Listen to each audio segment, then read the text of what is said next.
In this video, we will talk about the detail question. What a detail question is it deals with a specific line or a word that shows up in a couple of lines, and your job is to describe what the question is doing. Now, this is quite a common question type. You typically see it more at the lower levels versus a question type such as inference, which tend to come up at the higher levels. What a detailed question looks like, again, is they give you a specific line reference or a specific word or words, and you have to go back to the passage and, of course, answer the question.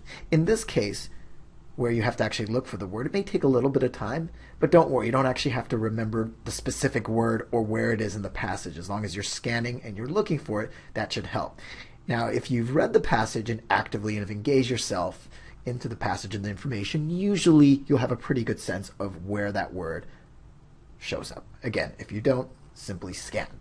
Now, there's some helpful strategies here. Once, of course, you've found the relevant part of the passage, it's important that you read the entire answer choice when you go back to the questions. You do not want to flub that because you missed a word or two. Because again, if any part of the answer choice is wrong, all of the answer is wrong.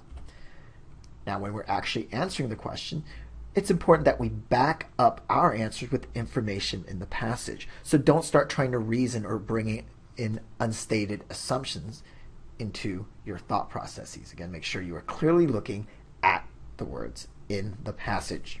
Once you've done that and you summarize the relevant part, then you can put the answer in your own words. Again, though, you're sticking to the text. Don't put the answer in your own interpretation. However, it's nice to use your own words because then you are less likely to fall for the traps that are awaiting you in the answer choices. So, what does this actually look like in the wild? Here is a detailed question. The passage mentions the red-tailed hawk in order to indicate what? Red-tailed hawk. That is the detailed word here. We're not given a line reference, but we scan back through the passage, and we end up at this part of the passage.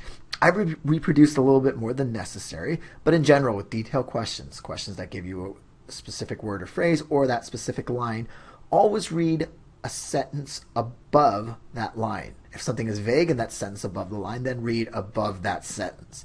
Usually, though, reading up to the sentence where the word appears, in this case red-tailed hawk, will help you answer the question. So let's try that again, reading a sentence above. For the most part, they, if that's confusing, scan back there, scientists, found a consistent relationship. Dinosaurs grew not nearly as fast as modern-day endotherms, or not nearly as slowly as the peas, we'll call them, which all reptiles are. So we know dinosaurs do not grow as fast as modern-day warm-blooded animals. They give an example. This early flying dinosaur took 2 years to mature, whereas a red-tailed hawk, the important part, takes only 6 weeks to grow. So now thinking in our own terms, well, hawk grows really fast, the red-tailed hawk, and that's why he's mentioning it, to contrast the growth rate with that of a flying dinosaur, which is much slower, the growth rate. And so now we can go back to the answer choices, and we can see that he's not mentioning, A, that dinosaurs were cold-blooded. That's not why the red-tailed hawk was brought up. B, how birds share a similar clade with other dinosaurs. This is kind of jargony, meaning a non-typical word that shows up in the passage that you'll have to go back and find to remember what it means.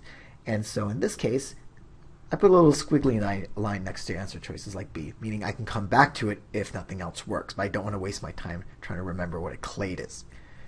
C, the way in which some modern-day animals differ from dinosaurs. This is tempting modern-day animals. It mentioned them and with the red-tailed hawk, and it mentioned the dinosaurs with the Archaeopteryx.